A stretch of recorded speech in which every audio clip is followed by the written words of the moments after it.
News और गिरिडीह की तमाम छोटी बड़ी खबरों के साथ मैं हूं राहुल सिन्हा। तो आइए शुरुआत करते हैं आज की हेडलाइंस से।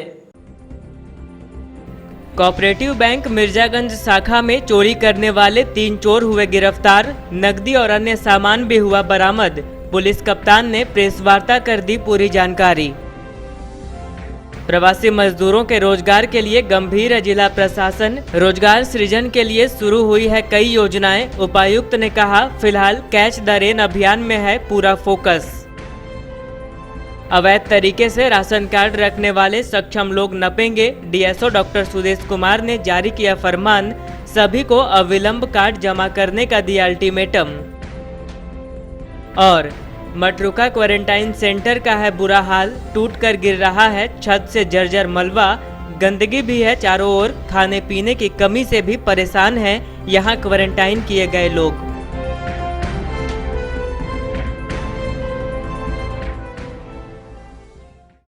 अब खबरें विस्तार से। Jharkhand state cooperative bank Mirzaganj शाखा में 18 मई को हुए चोरी के मामले का उद्भेदन पुलिस ने कर लिया है। इस मामले में पुलिस ने 3 लोगों को गिरफ्तार भी किया है। बुधवार को पुराना पुलिस लाइन में एसपी सुरेंद्र झा ने प्रेस वार्ता कर पूरे मामले की जानकारी दी। जमुआ के मिर्जागंज शाखा में हुए चोरी के मामले का उद्भेदन पुलिस ने कर लिया है। पुलिस ने इस कांड के मास्टरमाइंड समेत 3 को दबोच लिया है। वहीं इनके पास से चोरी किए गए रुपयों की बरामदगी भी कर ली गई है। इस बाबत बुधवार को पुराना पुलिस लाइन में एसपी सुरेंद्र कुमार झा ने प्रेस वार्ता कर पूरे मामले की जानकारी दी। उन्होंने बताया कि 18 मई की रात में अज्ञात अपराधियों के द्वारा दरवाजे का पैनल व अलमीरा तोड़कर झारखंड स्टेट कोऑपरेटिव बैंक की शाखा से 2,643,043 रुपए की चोरी कर ली गई थी।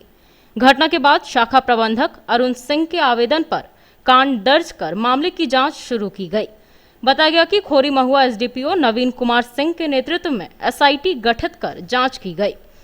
बताया कि जांच के दौरान गुप्तचर व तकनीकी सहयोग से कांड में शामिल रवि कुमार, अशोक मिस्त्री और लालो उर्फ लालजीत साव को गिरफ्तार किया गया। गिरफ्तार अभियुक्तों की निशानदेही पर रवि कुमार के पास से 60,900, लालजीत के पास से 52,000 और अशोक मिस्त्री के पास से 24,300 रुपए, एक हथौड़ी, पेचकस, 3 मोबाइल बरामद किए गए। इसके साथ ही 63,443 रुपए इन लोगों ने खर्च कर दिए जाने की बात स्वीकार ली है। दिनांक 18-19 की रात्रि में जमुआ थानांतर्गत क्षेत्र के कोऑपरेटिव बैंक के मैनेजर अरुण कुमार सिंह के द्वारा कोऑपरेटिव बैंक में चोरी का मामला प्रतिवेदित किया गया। उनके रिपोर्ट में कहा गया था कि उनके बैंक से 2,06,000 रुपये की चोरी होगी। ये बैंक बेसिकली वहीं पे पवन यादव घर संचालित था। क्योंकि बैंक का मामला था और बैंक चोरी से इशू था, इस परिप्रेक्ष्य में एसआईटी गठन किया गया जिसका नेतृत्व एसडीपीओ खोरी महुआ कर रहे थे। इनके साथ इसकी टीम में अपने इंस्पेक्टर जमुआ और थाना प्रभारी जमुआ के अलावा जो प्रोबेशनर्स और इंस्पेक्टर्स हैं इन लोग टीम लगी हुई थी, साथ टेक्सेल था। जबकि सबको ज्ञात है कि एक बिल्कुल ब्लाइंड केस था, कोई क्लू नहीं था। तो इस टीम ने ह्यूमन इनपुट, टेक्निकल इनपुट और एक अनुसंधान की अच्छा एक प्रस्तुति देते हुए इस कांड में शामिल 3 अपराध कर्मियों को रवि कुमार, अशोक मिस्त्री, लालो तीनों को अरेस्ट कर लिया है। इनके स्टेटमेंट पे, इनकी निशानदेही पे इनके पास से 1,37,000 रुपया बरामद कर लिया गया है। कुल मिला के एक अच्छा अनुसंधान के तहत इन लोगों की अरेस्टिंग हुई है और पैसे बरामदगी हुई है। संचालन में ज्ञात हुआ कि इस कांड का जो मास्टरमाइंड था और रवि कुमार नाम का व्यक्ति था जिसके घर में बैंक क्रियाशील था, एकदम संचालित हो रहा था। इस प्रकार से इस टीम की बहुत सफलता है। इसके लिए मैं इस समझ के बधाई देता हूँ और मैं अपने स्तर से इन लोगों के नाम को पुलिस मुख्यालय के पास भेजूंगा ताकि इन लोगों को उससे पुरस्कृत किया जा सके। प्रवासी मजदूरों को रोजगार मिल सके, इसको लेकर गिरिडीह उपायुक्त राहुल कुमार सिन्हा ने मनरेगा के तहत कई योजनाओं का संचालन प्रारंभ कर दिया है। उन्होंने योजनाओं से संबंधित तमाम पदाधिकारियों को आवश्यक दिशा निर्देश भी दिया है। जिला प्रशासन ने बाहर से लौटे मजदूरों को रोजगार देने की पहल शुरू कर दी है। इसी कड़ी में मनरेगा के तहत कई योजनाओं का संचालन प्रारंभ कर दिया गया है। इन योजनाओं में प्रवासी मजदूरों को लगाया गया है ताकि उन्हें रोजी रोजगार मिल सके। इस बाबत गिरिडीह उपायुक्त राहुल कुमार सिन्हा ने बताया कि योजनाओं के संचालन को लेकर तमाम संबंधित पदाधिकारियों को निर्देशित किया गया है कि ज्यादा से ज्यादा रोजगार सृजन की योजनाओं को गति देने में अपनी ऊर्जा लगाएं। बताया गया कि जल संसाधन, नदी विकास और गंगा संरक्षण विभाग भारत सरकार के द्वारा हितधारकों को मानसून से पहले परंपरागत तरीके से सोख्ता, गड्ढा, चेक डैम तथा विभिन्न प्रकार के रेन वाटर हार्वेस्टिंग स्ट्रक्चर का निर्माण कर वर्षा जल संरक्षण हेतु कैच द रेन अभियान की शुरुआत की गई है। इसके लिए एक मॉनिटरिंग सेल का भी गठन किया गया है ताकि उपयोग और गतिविधियों का अनुश्रवण किया जा सके और मानसून से पहले वर्षा जल संचय की प्रक्रिया को गति देते हुए रोजगार सृजन भी किया जा सके। वर्तमान में मनरेगा के कार्य पूरे ज़िले में ज़ोर पकड़ रहे हैं और यह आवश्यक हो जाता है कि जितनी बड़ी संख्या में प्रवासी मजदूरों का आगमन इस ज़िले में हुआ है, उसी गति से उन सभी लोगों को मनरेगा के अंतर्गत कार्य भी उपलब्ध करा दिए जाएं। इस आलोक में राज्य सरकार के द्वारा कई नई योजनाओं को मनरेगा के अंतर्गत लागू कराया जा रहा है, जिसमें से प्रमुख है नीलांबर पीतांबर जल समृद्धि योजना तथा बिरसा हरित ग्राम योजना। इन दोनों योजनाओं के अंतर्गत ज़्यादा से ज़्यादा फील्ड बंस, चेक बंस, मेड़बंदी इत्यादि के कार्य कराए जाने हैं ताकि भारत सरकार के कैच द रेन कंसेप्ट के अंतर्गत ही पूरे ज़िले में कार्य हो सके। और इसके अंतर्गत जितने भी टाड़ ज़मीन हैं उनके चारों तरफ मेड़बंदी कराई जा सकती है, जिसमें कि पानी का ठहराव कराया जा सकता है, छोटे छोटे चेक डैम्स बनाए जा सकते हैं, रूफ टॉप वाटर हार्वेस्टिंग कराई जा सकती है और इसमें सामान्य जनता भी अपना योगदान साथ साथ उपलब्ध करा दे सकती है। इसके साथ बिरसा हरित ग्राम योजना के अंतर्गत हर एक पंचायत में 5 एकड़ के आम बागवानी योजनाओं को भी शुरुआत कराया जा सकता है। आम बागवानी के साथ साथ इस वर्ष यह प्रयास रहेगा कि कटहल, नींबू, आंवला के भी वृक्षारोपण का कार्य साथ साथ कराया जाए। ये काफ़ी बड़े भूभाग में यह रोपनी का कार्य किया जाता है और आगे आने वाले बारिश के महीने में इस पूरी योजना को काफ़ी ज़्यादा लाभ मिल जा सकता है। और ये चूँकि बहुत बड़े एरिया में होता है तो इसमें काफ़ी ज़्यादा मजदूर भी इन्वॉल्व हो जाते हैं। तो यह डायरेक्शन सभी प्रखंड विकास पदाधिकारी और सभी पंचायतों तक दिया गया है कि रेनी सीज़न आने के पहले ज़्यादा से ज़्यादा संख्या में मेड़बंदी का कार्यक्रम तथा बागवानी का कार्यक्रम भी करते रहें। अयोग्य राशन कार्ड धारियों से राशन कार्ड सरेंडर करवाने को लेकर जिला प्रशासन गंभीर है। जिला आपूर्ति पदाधिकारी डॉक्टर सुदेश कुमार ने संबंधित लोगों को पत्र जारी करते हुए जल्द से जल्द राशन कार्ड सरेंडर करने का निर्देश दिया है ताकि जरूरतमंदों को कार्ड उपलब्ध कराया जा सके। गिरिडीह जिला प्रशासन फर्जी राशन कार्ड को लेकर बेहद गंभीर है। इसी के आलोक में उपायुक्त के निर्देश पर जिला आपूर्ति पदाधिकारी डॉक्टर सुदेश कुमार ने तमाम अयोग्य लोगों को अविलंब राशन कार्ड सरेंडर करने का निर्देश दिया है। बताया गया कि राष्ट्रीय खाद्य सुरक्षा अधिनियम के तहत कई जरूरतमंदों का कार्ड पेंडिंग पड़ा हुआ है, वहीं सक्षम लोग राशन कार्ड का दुरुपयोग कर रहे हैं, जो एक दंडनीय अपराध है। इन्होंने इस बाबत कहा कि इसके लिए तमाम संबंधित लोगों को पत्र जारी कर दिया गया है ताकि पात्रता नहीं रखने वाले लोगों का कार्ड समर्पित कराया जा सके। ऐसा नहीं होने पर वैसे सक्षम लोग जो कार्ड का उपयोग कर रहे हैं उनका कार्ड निरस्त करते हुए उनसे जुर्माना भी वसूला जाएगा। उपायुक्त महोदय के सख्त निर्देश के बाद जिला आपूर्ति शाखा गिरिडीह द्वारा अयोग्य कार्ड धारियों के विरुद्ध कार्रवाई प्रारंभ करना शुरू कर दिया गया है। वर्तमान में अभी गिरिडीह जिला में 3,32,000 कार्डधारी हैं, जिसमें अनेक लोग ऐसे हैं जो संपन्न व्यक्ति हैं, जो संपन्न हो गए हैं, कुछ नौकरी पा गए हैं, लेकिन अपने कार्ड को सरेंडर नहीं किया गया। तो वर्तमान में 74,935 कार्ड लंबित हैं आवेदन बनाने के लिए। अब इस आधार पर कार्रवाई शुरू हो रही है। जिला आपूर्ति शाखा द्वारा इस आधार पर डीलरों को नोटिस दिया गया है और सभी डीलरों को बोला गया है कि कहा गया है कि अपने जो निगरानी समिति में टीचर सेविका लोग हैं, एमओ को निर्देश दिया गया है कि अपने अधीन जो भी राशन कार्ड उसको सत्यापन करें और सभी का एक एक करके राशन कार्ड का किया जाएगा कि कौन सरकारी नौकरी में है, कोई कंपनी में है या कोई 6 महीने से उठाव नहीं लिया गया, सबका सरेंडर किया जा रहा है। और जो भी गरीब, असहाय, निर्धन, दिव्यांग है, सभी का कार्ड नियम के अनुसार बनाना शुरू कर दिया गया है। साथ ही साथ सभी सक्षम जो भी कार्डधारी हैं उनसे निवेदन अनुरोध है जिला प्रशासन द्वारा कि अविलंब कार्ड सरेंडर करें, अन्यथा विधिवत कार्रवाई प्रारंभ किया जाएगा। झारखंड खाद्य सार्वजनिक एवं वितरण विभाग की अधिसूचना संख्या 7 के आलोक में का प्रावधान है कि वैसे कार्डधारी जो सक्षम है, जो सरकारी नौकरी प्राप्त किए हैं, उन पर विधिवत विभागीय कार्रवाई प्रारंभ की जाएगी और जो लोग इस प्रकार का उठाव कर लिए हैं संपन्न व्यक्ति, उस पर 12% प्रति माह वार्षिक वृद्धि उसके आधार पर ब्याज दर वसूल किया जाएगा। माले की रिलीफ टीम ने बुधवार को गिरिडीह स्टेडियम के पास जोगीटाड़ में स्वावलंबी महिला ग्रुप के सदस्यों से मुलाकात की। इस बाबत माले नेताओं ने फाइनेंस कंपनियों द्वारा महिलाओं को दिए गए लोन की वसूली पर रोक लगाकर 20 लाख करोड़ के राहत पैकेज से उनके लोन को माफ करने की मांग सरकार से की। गरीब महिलाओं को फाइनेंस कंपनियों द्वारा दिए गए लोन की वसूली पर रोक लगाकर 20 लाख करोड़ के राहत पैकेज में से उनके लोन को माफ करने की मांग भाकपा माले गिरिडीह इकाई ने की है। इसी को लेकर बुधवार को माले की रिलीफ टीम ने गिरिडीह स्टेडियम के पास जोगीटाड़ से स्वावलंबी महिला ग्रुप के सदस्यों से मुलाकात की और इस बाबत हो रही परेशानियों के मद्देनजर वास्तु स्थिति का जायजा लिया।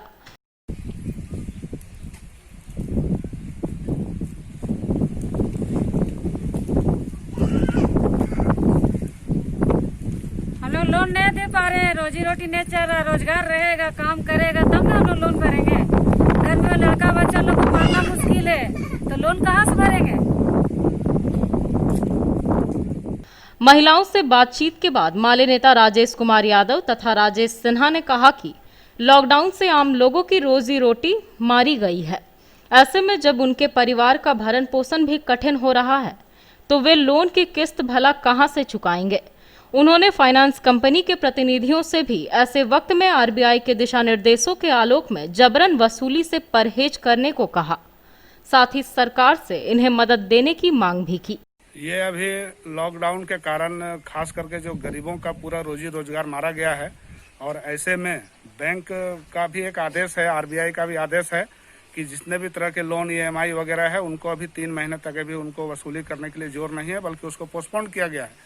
बाद में इसकी भरपाई की जाएगी। लेकिन इस नियम के बावजूद भी यहाँ देखा जा रहा है कि गिरिडीह जिले में खास करके ग्रामीण और गरीब लोग, महिलाएं जो ग्रुप से जुड़ी हुई हैं, उन्होंने विभिन्न तरह के रोजी रोजगार के लिए या अन्य तरह के जो ग्रुप लोन लिए थे, उनका जो इंस्टॉलमेंट है उसकी वसूली के लिए लेकिन बैंक के प्रतिनिधि या फाइनेंस कंपनी के प्रतिनिधि लगातार दबाव दे रहे हैं। तो इस तरह की शिकायत मिलने के बाद हम लोगों ने जिले के कई इलाके में, कई प्रखंडों में, कई गांव में जा करके हम लोगों ने वस्तु स्थिति का जायजा लिया है और हमारी प्रशासन से मांग है कि इस तरह के जो फाइनेंस कंपनियां हैं, इस तरह के जो बैंक लोन के जो वसूली करने के लिए जो जबरन दबाव दिया जा रहा है, इस पर रोक लगे। हम लोगों ने बैंक के प्रतिनिधियों से भी बात की है और उनसे भी हम लोगों ने आग्रह किया है कि अभी इस तरह की कोई वसूली आप ना करें और अगर इसके लिए आप कोई प्रेशर बनाएंगे तब लेकिन जनता इसका प्रतिकार करेगी। अभी हम लोग आए हुए माले की टीम के रिलीफ टीम के साथ जोगीटाड़ बगल में ही स्टेडियम के पास है। ऐसा कई जगहों से पता चल रहा है कि जो लोन ये बांट रहे हैं, कई बैंक और कई एनजीओ जो लोन बांटते हैं उसको जाके लोन वसूलने वाले जो जाके धमकी टाइप का देते हैं कि अगर तुम नहीं दोगे तो तुमको बहुत बड़ा भुगतना पड़ेगा। तो सबसे पहले तो उन लोगों से बात किए हम कि ऐसा ना करें, क्योंकि आरबीआई का एकदम नियम कानून है कि आप अभी 3 महीना और कुछ नहीं कर सकते। जो इंटरेस्ट है वो लगातार 10 साल से जब आपका इंटरेस्ट दे रहे थे, लोन भर रहे थे, तो अभी भी आगे भरेंगे। लेकिन अगर आप इस प्रकार से जाके धमकाते हैं, गांव-गांव में जाके महिलाओं को धमकाते हैं, दीदी को धमकाते हैं, तो निश्चित तौर पर हम आपका विरोध करेंगे और ऐसा विरोध करेंगे कि फिर इस जगह पे, इस डिस्ट्रिक्ट में खड़ा होना बड़ा मुश्किल हो जाएगा। नियम कानून से आए, नियम कानून की बात माने, हम आपका समर्थन करेंगे, लेकिन धमकी चमकी का जो मामला है इससे थोड़ा दूर रहें। बहुत बहुत धन्यवाद आप।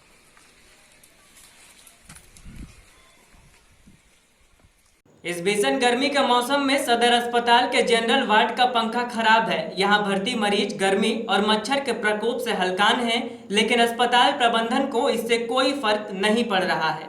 एक तो भीषण गर्मी, ऊपर से सदर अस्पताल के वार्ड का पंखा खराब, यानी कोढ़ में खाज वाली हालत।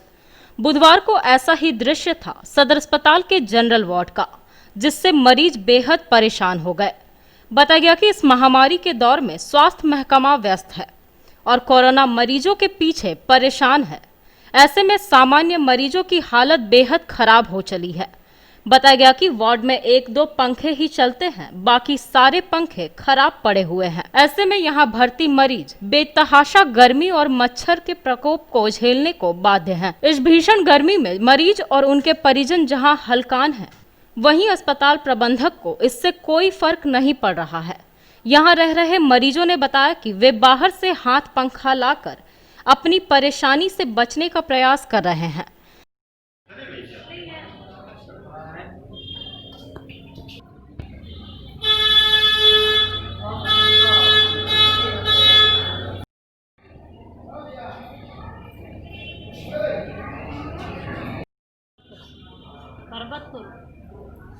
पंखा चल रहा है? हाँ पंखा चल कब से भर्ती है? कल से करती हूँ। कहाँ घर है? बजटो पंखा चल रहा है? नहीं, एक परसों से अभी तक पंखा नहीं चला है? नहीं चला।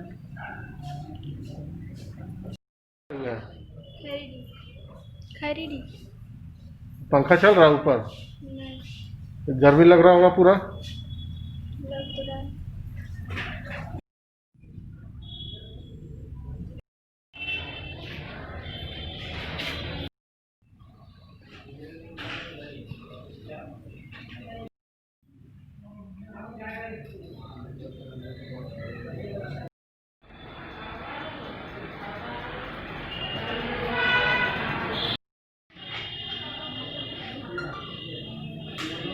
कहाँ से आए हुए हैं? पंखा है ऊपर? गर्मी लगता होगा? क्या नाम हुआ? कब भर्ती हुए?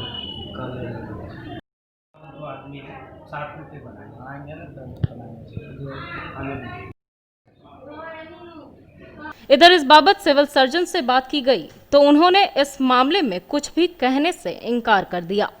धोबियाहरी गांव के रहने वाले रवि राणा को पचंबा पुलिस ने फेसबुक पर धर्म विशेष के बारे में आपत्तिजनक टिप्पणी करने के मामले में गिरफ्तार कर जेल भेज दिया है।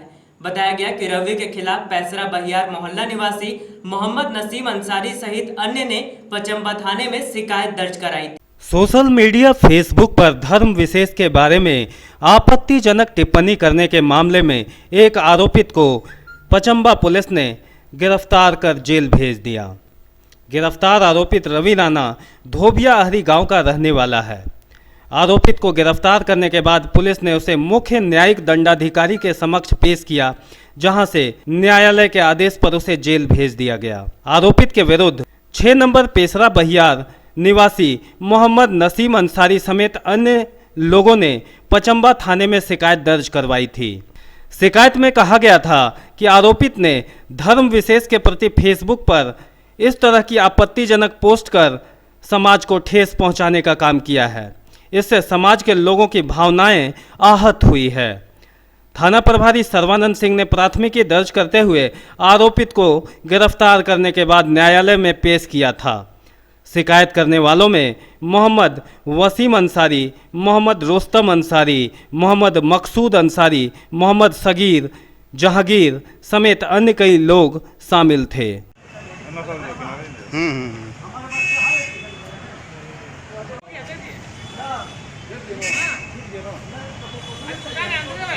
मुफस्सिल क्षेत्र के मंगरूडीह में जमीन विवाद के कारण हुए मारपीट के मामले में एक नया मोड़ सामने आ गया है। इस बाबत पीड़ित पक्ष अरुण सिंह का आरोप है कि हमलावर पक्ष के रंजीत यादव ने इनसे पहले ही अस्पताल में भर्ती होकर थाने में इनके खिलाफ आवेदन देकर झूठी शिकायत दर्ज करवाई है। मुफस्सिल क्षेत्र के मंगरूडीह में जमीन विवाद के कारण दो पक्षों में जमकर मारपीट हो गई थी। इस मामले में पीड़ित पक्ष से पहले ही हमलावर पक्ष ने थाने में आवेदन देकर मामला दर्ज करा लिया था, लेकिन अब जाकर असल मामला खुलकर सामने आया है। बताया गया कि मंगरूडीह निवासी अरुण सिंह अपनी जमीन पर रास्ता बनाने के लिए साफ सफाई कर रहे थे, तभी गांव के ही रंजीत यादव अपने सहयोगियों के साथ आ धमका और जमीन पर अपना दावा करते हुए इन्हें काम करने से रोका। आरोप है कि इस दौरान रंजीत यादव एवं उनके सहयोगियों ने रॉड एवं धारदार हथियार से हमला कर इन्हें और इनकी मां को बुरी तरह से घायल कर दिया और खुद ही सदर अस्पताल में भर्ती होकर इनके खिलाफ मारपीट का मामला दर्ज करवा दिया। अरुण सिंह ने कहा कि रंजीत यादव के भाई का हाथ टूटने का इंजरी बना हुआ है और वह गाड़ी चला रहा है। इससे यह स्पष्ट होता है कि दूसरे पक्ष ने फर्जी मुकदमा दर्ज करवाया है। इन्होंने प्रशासन से न्याय की गुहार लगाई है। 25 तारीख को जो है सो परसों मैं अपना ज़मीन में पर्सनल रोड, जो कि कोई भी सरकारी फंड से स्वीकृत कोई भी फंड नहीं है, इसमें अपना पर्सनल ज़मीन में रास्ता जाने के लिए साफ़ सफाई करवा रहे थे। मेरा घर में एक विकलांग है, उसके लिए आँख से नहीं दिखता है उसको, तो उधर से रंजीत यादव, कुंजलाल यादव और नरेश यादव, छोटू कुमार, इसका पिता का नाम विनोद यादव है, आया तेज धार, उसमें रॉड फरसा लेके आया और गाली गलौज किया और मारने लगा। उसके बाद विरोध करने पर अन्य ग्रामीण बहुत लोग थे यहाँ पर और रास्ता में बोला कि ये ज़मीन मेरा है, जो कि उसका यहाँ पे कोई भी ज़मीन 1 इंची भी ज़मीन नहीं है। उसका है बगल में उसका ज़मीन है, रास्ता मेरा वाला ज़मीन में है, मेरा पर्सनल ज़मीन है जिसमें कोई भी सरकारी फंड से कोई भी काम स्वीकृत नहीं है। और वो लोग का कहना है कि ये सरकारी काम से स्वीकृत है, इसमें काम हम लोग करवाएंगे, ऐसे है वैसे है, जबकि वैसा कोई बात नहीं है। और यही सब हुआ कि फरसा से तेज धार से अचानक वार कर दिया। मैं हूँ अरुण कुमार सिंह, मेरी माँ है, इनको भी लगा है। और जब मामला पहुँचा इनको भी लगा है फरसा से और हमको भी लगा, यहाँ सिलाई भी हुआ है। और जब वहाँ पे सदर अस्पताल पहुँचे तो इंजीनियरी जो है उस पार्टी का भी हो गया है, जो जिसका एक आदमी का दिखाया है, बास्की कुमार का भी हाथ टूट गया है, वो गाड़ी चला रहा है जिसका फ़ोटो भी है। यही सब हुआ 25 को। बस उधर से किसी को चोट वोट कुछ नहीं है, जो भी है फर्जरी है सर। मारपीट हम लोग करवे नहीं किए, वही लोग यहाँ मेरा घर के पास, जबकि उसका घर यहाँ से 500 मीटर दूरी पर है और मेरा घर यहीं पर है। कांग्रेस प्रवासी राज्य मार्ग केयर कमेटी अन्य राज्यों से लौट रहे प्रवासी मजदूरों के बीच भोजन पानी का वितरण कर रही है। बुधवार को भी इन्होंने श्रमिकों को भोजन करवाया और जिला प्रशासन से वार्ता कर इन्हें उनके गंतव्य तक पहुंचाने के लिए बसों की व्यवस्था करवाई। कांग्रेस प्रवासी राजमार्ग केयर कमेटी के द्वारा बुधवार को भी अन्य राज्यों से लौट रहे लोगों के बीच भोजन पानी का वितरण किया गया और जिला प्रशासन से बात कर विभिन्न प्रखंडों के लिए बस की व्यवस्था करवाई गई ताकि प्रवासी मजदूर अपने गंतव्य तक पहुंच सके। इस पुनीत कार्य में मुख्य रूप से राज्य स्तरीय कमेटी के नरेंद्र सिन्हा छोटन, नवीन चौरसिया, आनंद वर्मा लगे हुए थे। इनके साथ आयुष सिन्हा, पीयूष यादव, शमशाद खान, चुन्नू अंसारी, राजू अग्रवाल सहयोगी के तौर पर अपनी सक्रिय भूमिका निभा रहे थे।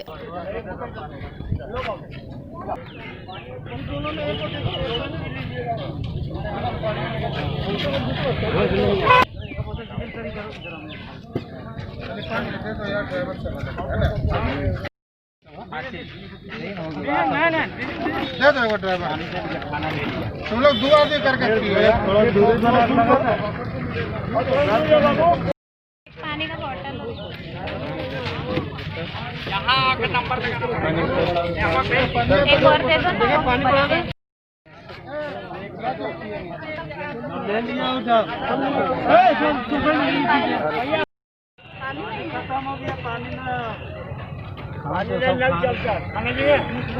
दो ना, पानी तो ना पानी खत्म हो गया।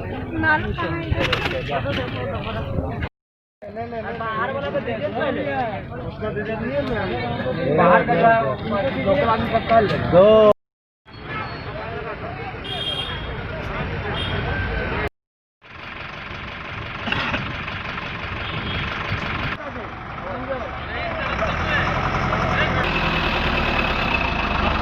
चल जाएगा। चलो ठीक है। कांग्रेस का प्रवासी राज्य कमेटी के द्वारा जो हमारे प्रवासी मजदूर या भाई लोग बाहर से आ रहे हैं, जो यहाँ से ट्रांजिट होकर दूसरे जिला या अन्य प्रखंडों में जाने वाले हैं, उन लोगों के लिए हम लोग थोड़ा सा व्यवस्था किए हैं खाना का। उसी कड़ी में नवीन चौरसिया, हम लोग आनंद वर्मा, पीयूष यादव, शमशाद खान, आयुष सिन्हा, जो हम लोग को कांग्रेस के लोग हैं, सब लोग मिलकर हम लोग सेवा में लगे हुए हैं। और हम लोग का यह प्रयास 21 मई तक रहेगा। बहुत से हमारे जो प्रवासी भाई सरिया स्टेशन से उतर के यहाँ पे आ रहे हैं, इन लोग को विभिन्न जगह जाना था, लेकिन गाड़ी गलती से यहाँ पे आ गया था। लेकिन हम लोग ने DTO साहब से बात किए, वो व्यवस्था करके यहाँ से भेज रहे। इन लोग को बोकारो जाना है, किसी को कहीं जाना है, तो राज्य सरकार के द्वारा इन लोग को भेजने का व्यवस्था किया जाए। सरिया अनुमंडल क्षेत्र के कई सुदूरवर्ती इलाकों के क्वारंटाइन सेंटर में रह रहे प्रवासी मजदूरों के बीच पारा शिक्षक वीरेंद्र कुमार यादव ने लगभग 150 पैकेट खाद्य सामग्रियों का वितरण किया। मौके पर पंचायत मुखिया समेत कई अन्य लोग मौजूद रहे। लॉकडाउन का यह चौथा चरण चल रहा है और सरकार के अलावे जरूरतमंदों की मदद के लिए कई निजी संस्थाएं भी गरीबों के लिए आगे आई है। इसी क्रम में सरिया अनुमंडल के अंतर्गत सुदूरवर्ती इलाके के कोयरीडी क्वारंटीन सेंटर समेत मायापुर, कोडाडी एवं सिमरा बेड़ा आदिवासी इलाकों में भी रह रहे प्रवासी मजदूरों के बीच पारा शिक्षक वीरेंद्र कुमार यादव के सौजन्य से करीब 150 पैकेट खाद्य सामग्रियों का वितरण किया गया। मौके पर कोयरीडी पंचायत के मुखिया प्रतिनिधि बालेश्वर मरांडी, कामेश्वर यादव, वार्ड सदस्य बालेश्वर प्रसाद वर्मा, कोयरीडी पैक्स अध्यक्ष विकास कुमार, राजेश कुमार ठाकुर, दयाल शरण गुप्ता समेत कई अन्य लोग उपस्थित थे।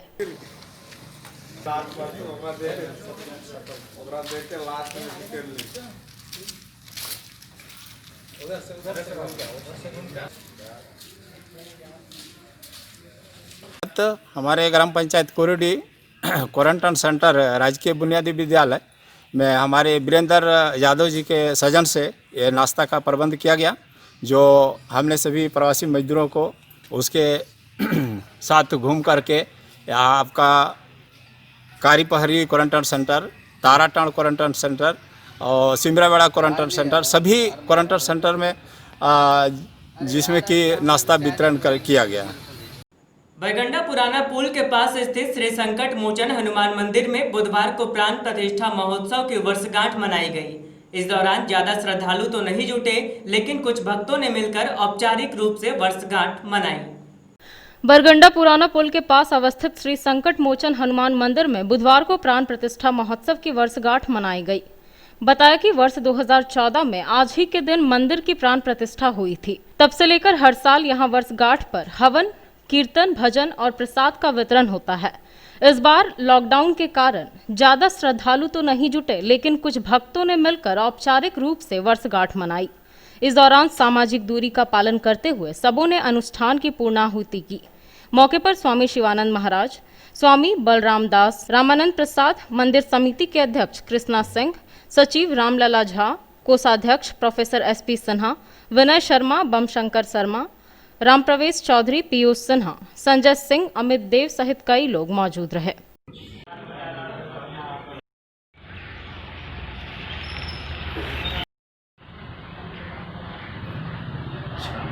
वर्ष 2005 में इस मंदिर की प्राण प्रतिष्ठा की गई थी। इस बार हम लोग मंदिर का वार्षिकोत्सव मनाए हैं और भगवान के प्राण प्रतिष्ठा को मना करके हम सभी भक्तों के लिए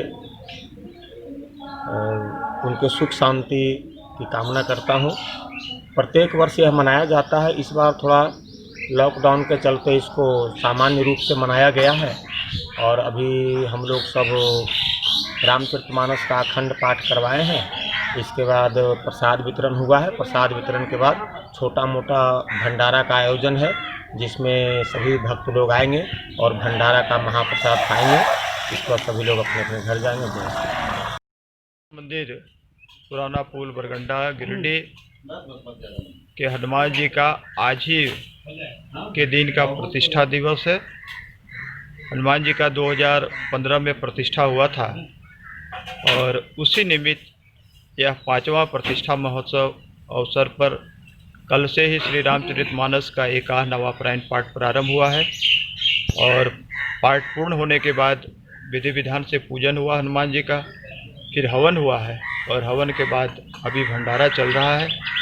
यह हनुमान जी के यहाँ प्रतिवर्ष हम लोग प्रतिष्ठा महोत्सव मनाते हैं। इसमें नगर के और मोहल्ला के आसपास के सभी लोग इनका सहयोग रहता है। सभी लोग यहाँ हवन में पाठ में भाग लेते हैं और फिर भंडारा का प्रसाद पाते हैं और हनुमान जी का कृपा इस प्रकार से इस क्षेत्र के आसपास के लोगों पर बना रहता है।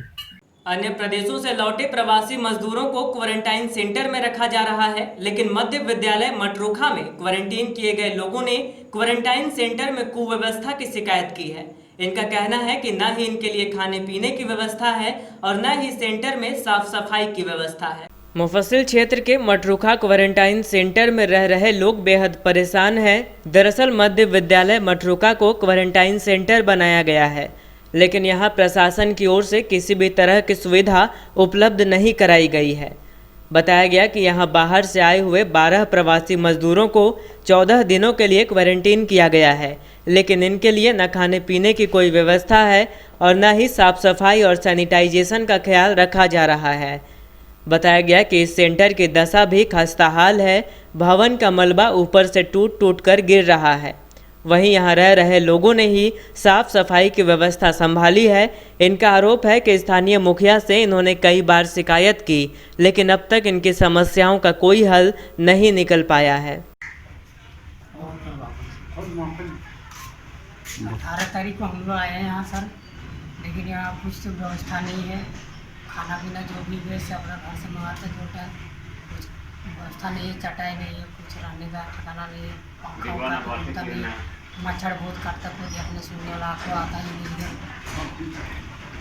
कोई भी आता है बहुत गंदगी, इधर सांप भी घूमता है इधर, ऊपर से छत से पापड़ी से सोने का टाइम नहीं कहता है कभी कभी, लेकिन उनको आता ही नहीं देखने के लिए। पानी के पीने की सुविधा नहीं है, नहा होता है उससे पानी पीने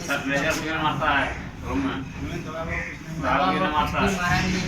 दवा इतना मुखिया जी सामने आए, मुखिया जी मार खाली थोड़ा बहुत देख के चला गया, कुछ बोला भी नहीं। हम लोग को कुछ व्यवस्था नहीं दिया, चटाई उटा कुछ भी नहीं दिया, हम ऐसे सो रहे हैं। मैं विकास कुमार मंडल 15 तारीख से यहाँ क्वारंटाइन हूँ। यहाँ आने के पहले यहाँ बहुत सा गंदगी था, उसको हम लोग खुद साफ किए। यहाँ मुखिया जी को इसके प्रति कोई जागरूक नहीं है, और उनको मैं खबर किया तो बोला खुद से करना होगा। इधर ना कोई चटाई का व्यवस्था है, ना सोने का व्यवस्था कोई नहीं है। ऊपर से छत गिर रहा है, पीने का पानी नहीं है, नहाने का पानी है और फिर पीने का पानी नहीं है। बाकी जितने प्रवासी मजदूर आए हैं सब संकट में हैं, कृपया इसका निदान करें। तो आइए अंत में फिर से नजर डालते हैं आज की हेडलाइंस पर।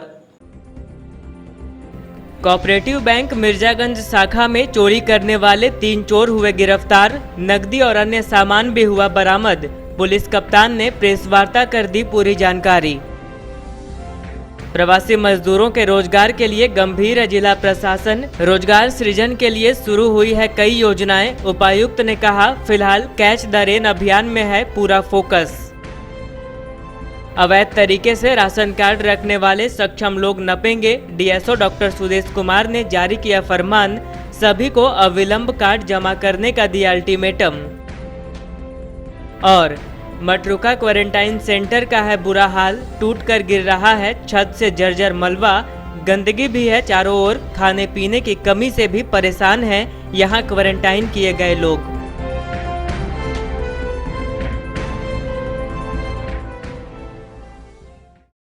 आज के अंक में बस इतना ही। अगले अंक में फिर मुलाकात होगी कुछ अन्य खबरों के साथ। तब तक दीजिए हमें और हमारी पूरी टीम को इजाजत। नमस्कार।